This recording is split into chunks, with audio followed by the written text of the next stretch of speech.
Halo semuanya, pada kali ini kita akan membahas sistem keuangan internasional.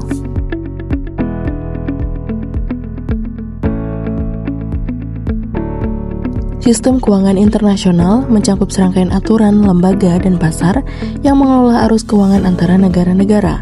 Dalam dunia yang semakin global, transaksi ini sangat penting untuk memfasilitasi perdagangan, investasi, dan pembangunan ekonomi. Oke teman-teman, kita sudah masuk ke pokok pembahasan. Yang pertama adalah kurun waktu pra-perang dunia. Sistem moneter internasional yang berlaku sampai dengan menjelang pecah perang dunia ialah sistem standar emas. Sistem standar emas lahir bukan hasil praksara seseorang, melainkan sebagai hasil evolusi praktek-praktek melaksanakan transaksi ekonomi internasional pada umumnya dan transaksi-transaksi pembayaran antara negara pada khususnya. Adapun sifat-sifat menguntungkan pada sistem standar emas yang disebut dalam literatur adalah: yang pertama adalah stabilnya kurs valuta asing. Dalam sistem standar ini, defisit atau surplus neraca pembayaran berlangsungnya cenderung tidak berlarut lama, melainkan secara otomatis menyusut dan kemudian kembali ke keadaan seimbang lagi. Baik, masuk kepada kurun waktu antar perang dunia. Pada tahun 1914, Liga Bangsa-Bangsa sebagai salah satu badan dunia telah membuat sejumlah aturan yang mengikat secara internasional. LBB mencantumkan secara tegas dalam pasal 23C Piagam LBB tentang perlunya perlakuan yang adil dalam bidang perdagangan bagi semua negara di dunia. Adapun faktor geopolitik yang mengakibatkan ketidakstabilan dan runtuhnya tatanan moneter internasional. Dari 5 poin yang telah terpaparkan dapat ditarik kesimpulan bahwa perang dan ketergantungan antara negara memicu inflasi global, mendorong harga ke tingkat yang sangat tinggi. Beberapa negara hilang dari peta sementara negara baru muncul. Amerika Serikat muncul sebagai kekuatan global dan Inggris kembali ke standar emas pada tahun 1925. Dan depresi besar terjadi pada tahun 1930 sampai dengan 1939, di mana pada saat itu menghancurkan produksi, pendapatan, dan pekerjaan secara global. Di tengah kebingungan ekonomi, John Maynard Keynes memperkenalkan terobosan pemikiran ekonomi makro, di mana membuka jalan bagi pengelola ekonomi modern.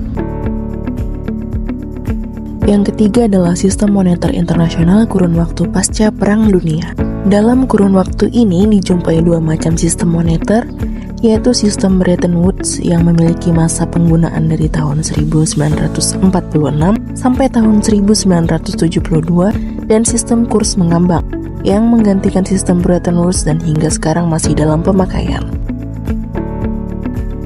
Sistem Bretton Woods adalah sebuah sistem perekonomian dunia yang dihasilkan dari konferensi yang diselenggarakan Woods, di mana sistem ini bertujuan untuk mendorong pengurangan tarif dan menciptakan kerangka ekonomi global. Adapun yang kedua adalah sistem kurs mengembang terkendali, yaitu telah disepakati oleh dolar US untuk menjadi satu-satunya mata uang yang secara langsung convertible dengan emas untuk tujuan moneter yang resmi. Yang keempat adalah sistem moneter internasional yang berlaku sekarang. Sistem moneter internasional tersebut lebih fokus pada sisi moneter dari kegiatan ekonomi internasional, yaitu transaksi keuangan internasional antara penduduk-penduduk negara-negara yang melakukan transaksi ekonomi internasional.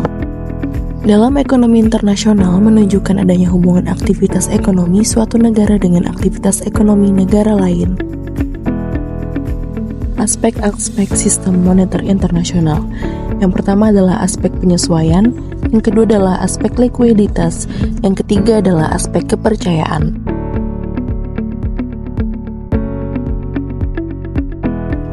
Hasil amandemen.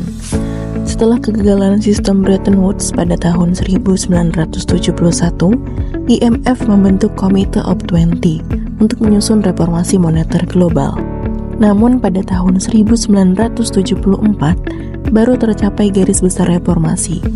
Pada tahun 1976, pertemuan Jamaika melahirkan amandemen kedua IMF yang mengatur kurs, devisa, pengawasan SDR, dan emas sebagai langkah paling penting dalam evolusi sistem moneter internasional. Kesimpulannya adalah, secara keseluruhan, Sistem keuangan internasional pada masa peperangan ditandai dengan ketidakstabilan, inflasi tinggi, serta intervensi besar-besaran dari lembaga keuangan internasional dan negara-negara yang tidak terlibat dalam konflik untuk memulihkan ekonomi global. Sekian dari kami, kurang lebihnya mohon dimaafkan. Semoga ilmunya dapat bermanfaat di kemudian hari. Terima kasih.